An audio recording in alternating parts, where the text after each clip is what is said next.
Hi, my name's Harvey Havel, and I'm a book writer here in Albany, New York. And in celebration of the New York State Writers Institute's fourth annual Albany Book Festival, this year it's virtual because of COVID. My colleague Ben Murphy and I have decided to contribute a little bit of our literature for this great occasion. The Albany Book Festival is from September 10th to the 24th this year. And so Ben Murphy and I decided to contribute our literature. From what I'm reading from is actually from a book called The Odd and the Strange, a collection of very short fiction. All of the fiction within this book is no longer than 3 to 4 pages, sometimes even shorter. And so this book will be out in November, this year, November of 2020. So the first story I want to read, and I'm going to read three stories, very short each of them, is a story called Guilt. Okay. The blood from his wound flowed like a righteous river into the sandy bottom of the desert. The moon looked as red and as dry as Mars, and the sergeant thought that maybe what he saw in the sky was Mars indeed, as though the earth had inched closer to it. He held the young corporal in his arms as blood flowed out of his ears, his nostrils, and his eyes. The blood spurted out to the pulsing rhythm of his racing heart, and it was clear that he didn't believe in this sordid business of war anymore, even though he had been thusly so conditioned to fight in war in the first place. The sergeant wanted to eat his heart just to save him from the pain that he suffered, and perhaps some of his brain as well, just to be on the safe side so that the corporal's pain would end. And there in the desert, as the choppers descended upon them like vultures, the young corporal said that he now realized that war was truly an unrelated item on some bureaucrat's memo pad, and that the sergeant should feel free to drink up his blood now, should he want to experience what dying was really like. So, the sergeant readily complied as he brought out a golden cup from his backpack and drained whatever blood he could from one of the corporal's ribs.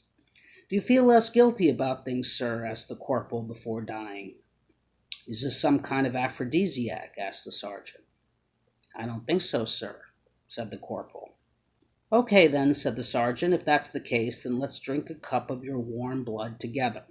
I see nothing but the strength of 1,000,000 helicopters in this." So that was Guilt. Here's another one called Redhead from this book. Her hair was on fire as he looked at her through the window of his usual coffee shop. Getting too expensive to see her flaming red hair and mellow green eyes like a sphinx with her nose intact, the man refused to pay for another useless cup. But it was the fire of her hair that he wanted, the flames licking the sky as though he were a disabled man on acid. She had a slim, petite body which was perfectly acceptable for roasting on the Labor Day grill.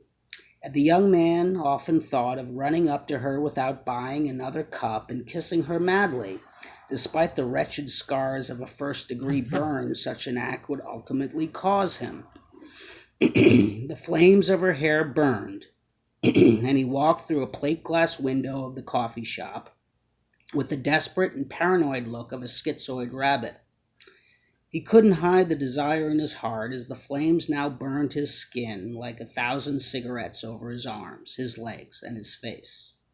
Call it an even trade for trying to get closer to her, because after all, it was really impossible for her to respond to him unless he did something highly unusual, such as cupping her breasts or licking her skin, without being invited to do so.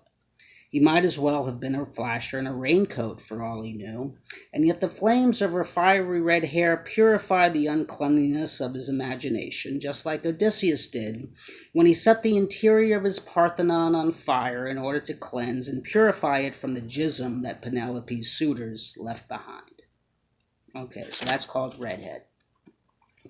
And this last one, if I can find it, okay,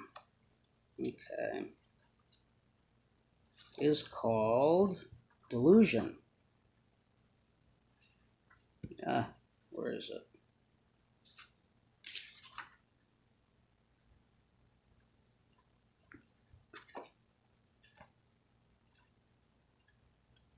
Okay, this is called Delusion. Sorry about that. And this is my third and last one. Delusion. You often wonder why the television and the radio are talking directly to you. It's a little more than identifying with what's on the tube, you suspect. Even the people outside who walk by your ground floor apartment with their designer dogs are talking about you.